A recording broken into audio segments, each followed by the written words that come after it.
man du ma nihiliste mais du ma ni yow moi je suis cartésien. déglu tuuti rek. déglul ma wax dama lay wax suma non munoo ma gën a xam suma bopp.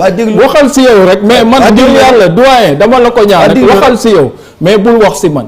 man je te dis je te reconnais sa pertinence je te reconnais sa parcours mais li ma décevoir ci yow mooy des propos venant d'une personne comme yow ak fi nga jaar yëpp. voilà bu fekkee loolu la ñu war di enseigner Sénégal man naa uti beneen métier te bàyyi politique. franchement c'est ce qu'il y a à retenir de tes propos. Ce qu'il faut enseigner aux Sénégalais c'est le courage de dénoncer. Non, tu ne dénonces pas. Toi, tu ne dénonces pas. Non, ça c'est non, mais parce que toi, tu ne vois du mal partout. Tu ne vois que du mal partout. Le courage de dénoncer. Moi, c'est ce qui me choque, c'est ça. Du mal partout. Parce que du mal partout. Man tey PDS la bokk mais am na yoo xam ne. ma ne de détournement. non déggoo ma ne la. mais déggoo ma ne la xam nga yow PDS nga bokk. ñun PDS lañ nekkoon. c'est pas parce qu'on connaît rien pour ce parti-là que waxuñu mais dañu am esprit de dépassement man toog di wax ci PDS pour man tardement la parce que dama wax bañ jëlee leen fi teg ñu fi. yéen a war a toog di wax si ñun amul problème continuer leen si mais nous. quand même nous avons fait quand même nos preuves nous avons fait nos preuves et je pense que ñun ki ñuy gunge jàngal nañu lépp lu dul toog di sosal nit jàngal nañu lu ne lu dul lii ngay def donc man pour man vraiment bu deekee débat bi sur ce ça la man je te laisse prendre mon temps de parole nga wax lu la neex yëpp. d'accord franchement mais dootuma wax si lu. docteur.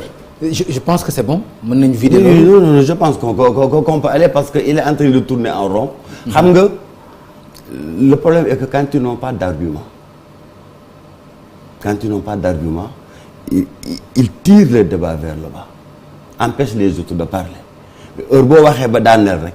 non man dama la jox suma temps de parole pour nga waxal man kay waxatu dama la ne nga wax suma temps de parole sax. d'accord li ma waroon wax mën nga ko docteur tey ci conseil des ministres gis nañu ci recommandation yi nga xam ne président def na ko jël na ko wax na lu jëm ci élection locale yi nga xam ne mu ngi ci suñu kanam ñaan na ñi nga xam ne ñoom lañ ko dénk ñu fexe ba élection yi jaax ci yoon ndax loolu am nga ci yaakaar. alors c'est une question très très importante parce que élection dafa am solo lool ci stabilité ci ak le calme le développement ci am réew l'expérience a montré que Afrique heure bu am réew yëngatoo rek souvent ñaari cause majeure ñoo ci ëpp benn élection bi ci des compétition sur les ressources naturelles. élection yi dañ cee commencé ñaaw njort. nañ ci commencé ñaaw njort parce que depuis 2019 la waroon am président Macky Sall jekkuwul à 3 reprises dàq na élection yi ba ñu dàq ko tey dañ ci am ñaaw njort parce que li nga xam ne loi daf koo may opposition. président Macky Sall ak ministre de l'Intérieur dañu ko bañal. mooy l'accès au fichier électoral article L48 dans l'ancien code L49 dans le code actuel man en tant que responsable chargé des élections ci PDS ma bind personnellement à 2 reprises le ministre de l'Intérieur ne ko loi moo ñu may ñu mën a am accéder au fichier électoral ñu mën koo saytu ba heure buñ ci àggee ñu mën a xam ne mbir mi yëpp aw na yoon ba léegi war naa mat at fi ñu toll nii biñ ci topp ba léegi di ci daw ministre de l'Intérieur bañal ñu loo xam ne loi moo ñu ko may dañ ci ñaaw njort parce que dañoo nekk ci contexte boo xam ni dañoo dindi parrainage wante mu am ay manipulation yu am ba ñu invalider ay liste opposition yu bare et dans le même temps Benno Bokk Yaakaar qui n'a pas de compétences particulières ñu gis sur les 559 collectivités territoriales amul fenn sax fu ñu lajj loolu mu nekk d'abord lu tey xel mais qui montre manifestement qu'il y a aujourd'hui un parti pris de l'administration territoriale contre l'opposition.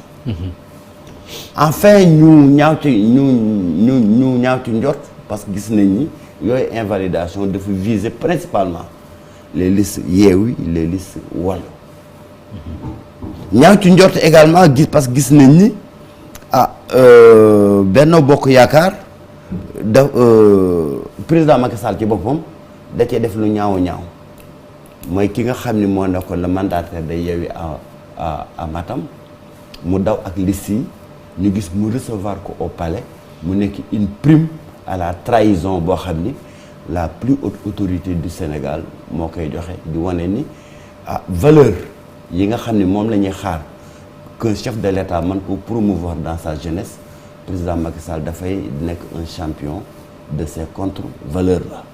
Enfin comme à son habitude ni ñu ko gisee ñu gisee Benno Bokk Yaakaar commencé na génn ay maletu xaalis déjà dans la pré-campagne électorale di jënd ay conscience au niveau de la banlieue. te loolu gis nga ko. dañ ko gis parce que boo gisee donc benn kaaru mobilisation ñu ciy fay 250 000 à 500 000 francs à jënd caare kaw donc day wane ni c'est manifestement donc une achat de conscience bi Benno Bokk Yaakaar tàmmoon la ñu tàmbaliwaat dans la banlieue parce que ñoom balaa ñu leen gis ak de l'argent dans la banlieue rek ñu egsi ci ay élection lu bu ñu àggee élection banlieue intéressé na président Macky Sall et son pouvoir bu ñu paree élection ñu sànniwaat leen parce que ñu àggaat élection tous ces facteurs-là réunis nous montrent que nous allons vraisemblablement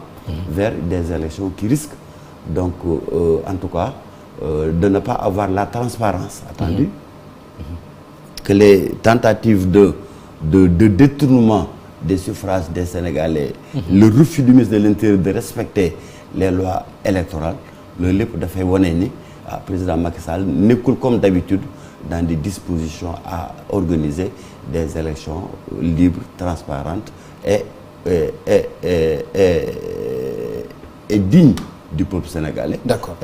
Alors docteur. et loolu nag da ngay def par rapport aux enjeux dama la déggul nga apprécier mode de scrutin bi parce que ku ne xam ne doléance la woon pour que mode de scrutin bi nekk élection bu direct c'est-à-dire mu bañ a nekk li nga xam ne moom lañ doon dund ak les conseils municipaux après ñu nommé ki nga xam ne moom mooy seen maire mais mode boobu nga xam ne aussi ci magistère am la amee changement ba nga xam ni tey bu ñuy dem ci élection mën nañu xam ni diw mi mooy nekk maire ndax loolu itam du lu ñu mën a apprécier. je pense que loolu loo xam ni c'était une forte revendication de l'opposition. Donc man pour man c'est important aussi loolu ñu apprécier ko. C'est une forte revendication de l'opposition qui a été obtenue ci dialogue national. mais c'est important aussi ñu apprécier ko loolu lu ñu rafetlu bu baax. voilà d'accord merci beaucoup alors Mamadou Ngom Niang dégg nga li nga xam ni moom la docteur Cheikh Dieng wax xelam dalul ci élection yi joxe na ci exemple yu bëri.